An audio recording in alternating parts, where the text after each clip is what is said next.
प्रिय भाई और बहनों, आज का शुभ संदेश के लिए आप सभी को हम स्वागत करते हैं। जिंदगी मेरी मेरे खुदा तेरे आने की राह तके, जिंदगी मेरी मेरे खुदा तेरे आने की राह तके, जल्दी आना संग में चलूं, तूने जो घर है बनाया, जल्दी आना संग में चलूं, तूने जो घर है बनाया।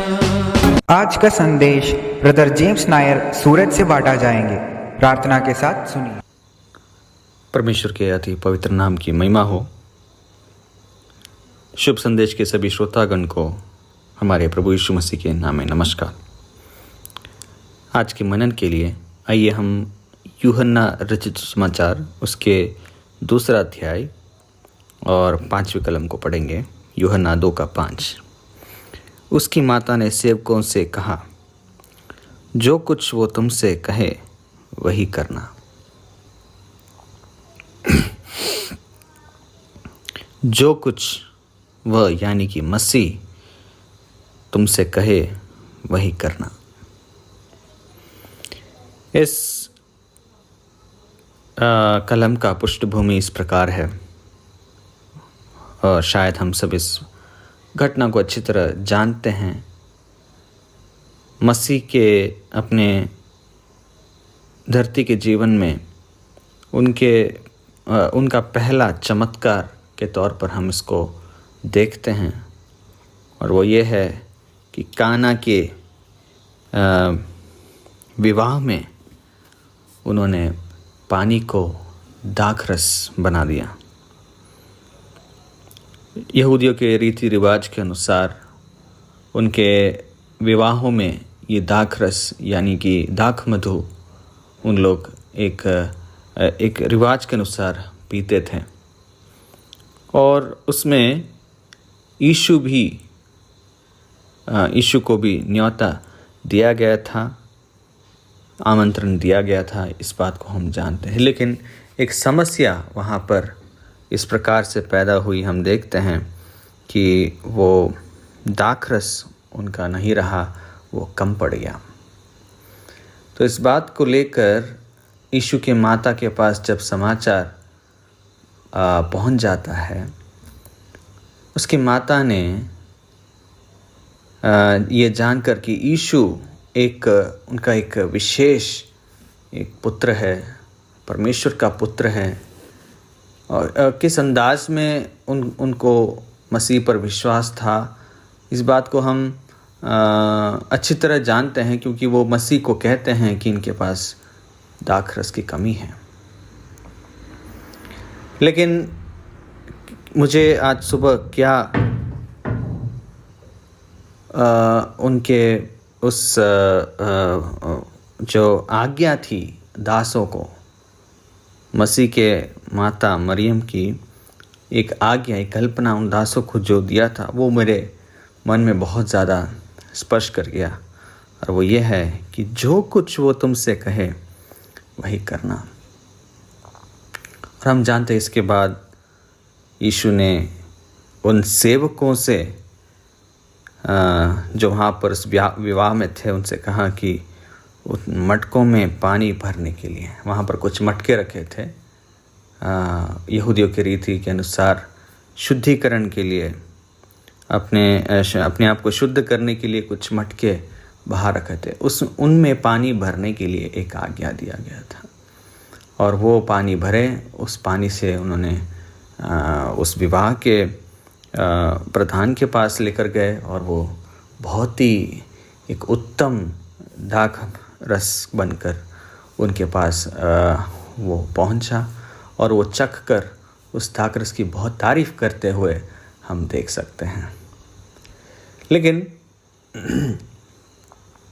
इस पूरे घटना में हम एक चीज़ देख सकते हैं, एक बहुत ही प्रामुख्यता से एक बात को हम देख सकते हैं ये जो कलम है बहुत ही महत्वपूर्ण कलम इस घटना में हम देख सकते हैं, क्योंकि वहाँ पर इस प्रकार लिखा है, जो कुछ वो तुमसे कहे, जो कुछ वो तुमसे कहे वही करना। बहुत ही स्पष्ट है यहाँ पर कि मसीह तुमसे जो कुछ कहते हैं वो करना। तुम्हारे जीवन में एक समस्या है, तुम्हारे विवाह में एक समस्या है, तुम्हारे परिवार में एक समस्या है, तुम्हारे व्यक्तिगत जीवन में एक समस्या है, और तुम यीशु के पास आते हो। एक ही सफलता का एक ही मंत्र है, उस समस्या का सुझाव का एक ही मंत्र है, उसका एक ही समाधान है, और वो समाधान ये है कि जो कुछ वो तुमसे कहते हैं वही करना, वही करना। इस शब्द में बहुत सामर्थ्य है प्रियो, यानी कि परमेश्वर की उस शब्द में बहुत सामर्थ्य है। यीशु मसीह जो है वो परमेश्वर का पुत्र है, परमेश्वर के वचन के देहधारी होने का एक रूप है। वचन देहधारी होकर हमारे बीच में आया है, यानी कि ये वचन, ये वाणी, ये यीशु, उनके वचन में ही बहुत सामर्थ्य है। हम इसी सुसमाचार के पहले अध्याय में देखते हैं कि उसके द्वारा सब कुछ उत्पन्न हुआ, उस वचन के द्वारा सब कुछ उत्पन्न हुआ, उसके मुंह से निकलता हुआ हर वचन के द्वारा। सृष्टि कैसे हुआ करके हम उत्पत्ति के पुस्तक में देखते हैं। अपनी वाणी के द्वारा परमेश्वर ने मनुष्य की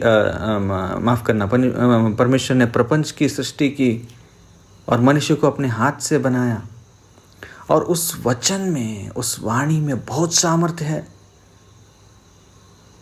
लेकिन इंसान को, मनुष्य को परमेश्वर ने एक फ्रीडम, एक स्व इच्छा दिया है कि वो अपनी इच्छा से कुछ भी कर सकता है। और इंसान को, मनुष्य को परमेश्वर कहते हैं, अगर तुम मेरी बात मानोगे तो तुम्हारे लिए अच्छा होगा। यही बात सदियों से पाप की वजह से हम देखते हैं मनुष्य को परमेश्वर से दूर कर दिया है। आप कोई भी सृष्टि ले लो परमेश्वर का, वो सब परमेश्वर की बात मानते हैं, वो सब उसकी महिमा करते हैं। भजन संहिता में इस बात को भर भर के पढ़ते हैं कि उसकी सृष्टि उसकी महिमा करते हैं।